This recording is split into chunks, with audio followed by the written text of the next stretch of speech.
There is a question students ask, and honestly, it's a fair one. When am I ever going to use this? It gets frequently thrown around in mathematics. And often, the honest answer is, you're not.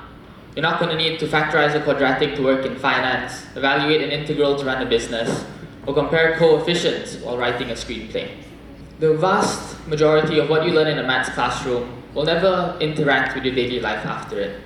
Your knowledge will never be directly called upon again after the exam. And yet, I'm here to argue that this is precisely the wrong way to measure the value of what happens in a classroom.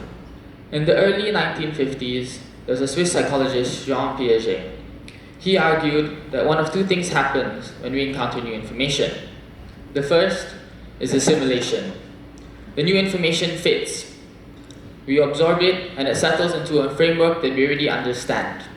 Our understanding of the world remains largely unchanged. The second is accommodation. The information doesn't fit.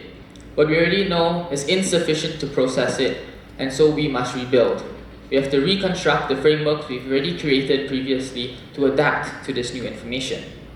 Most subjects in school operate primarily through assimilation. History adds events to a framework we already understand. Cause, consequence, the passage of time. Something we've intuitively understood since childhood. English enriches a model of language and human experience that we've been building on since we first learned to read or speak.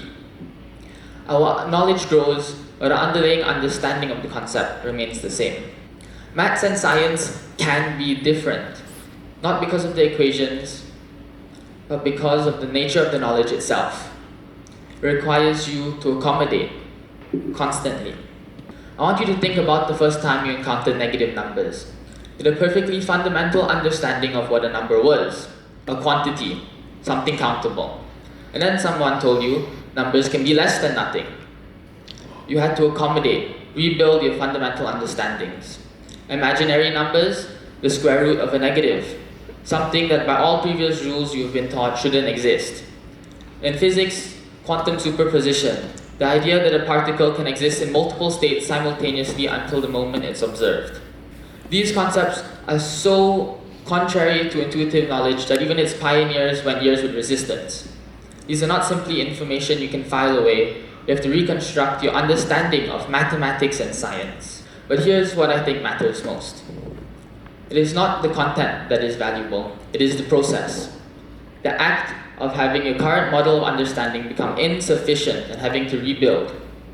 It is a skill, a learnable, repeatable, practicable skill. And like any skill, the more you practice it, the more naturally it comes. There's something I'd like you all to think about the next time you're in class. Not what are you learning, but are you learning how to learn? Because unless you specialize, most of what's in a textbook won't appear in the workforce. Those skills don't translate. This highlights something important. Not the inclusivity we most often talk about, though that conversation matters. I want to shine a light on something more specific. The quiet and persistent tendency for students to decide early on that certain subjects simply aren't for them. For people to decide that they aren't science students or art students. For them to think, I'm a writer, I don't need to take science, that doesn't matter to me. The concept of streams exists in many schools around the world. You have art tracks, science tracks, creative students, and STEM students. People categorize themselves into identities early on, closing doors before they know what they're walking away from. At Powys, we're fortunate enough to not be grouped. We do not stream. And we're trusted to study maths alongside arts and physics alongside film. And no matter how imperfect that freedom is, I hope it reflects something important. That these subjects never existed in opposition.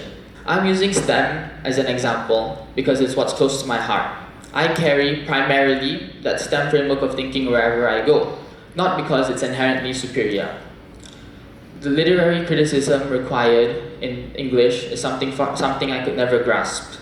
The amount of skill and intellect it takes to go into a drama device is something I could not comprehend. It's not about the subject you take.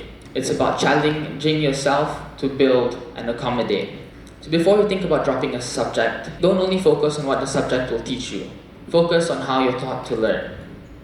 Just because you won't use trade while working on Broadway doesn't mean the act of learning it won't help you in your life.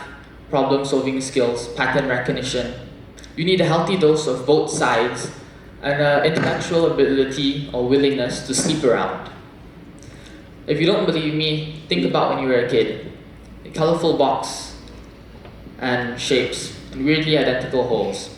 You would spend hours on end taking those blocks and putting them into the holes. I guarantee most of you in your adult life will never have to go through this process again. But if you didn't go through these experiences as a kid, your object permanence, spatial awareness, hand-eye coordination possibly wouldn't be as developed or stagnated throughout your life. Be inclusive, look past what knowledge the subject can bring to you now, and think about the wisdom it can impart on you and the rest of your future. The maths you will forget, the proofs you'll never reconstruct, the formulas you'll never look at again, but that way of thinking will stay with you forever.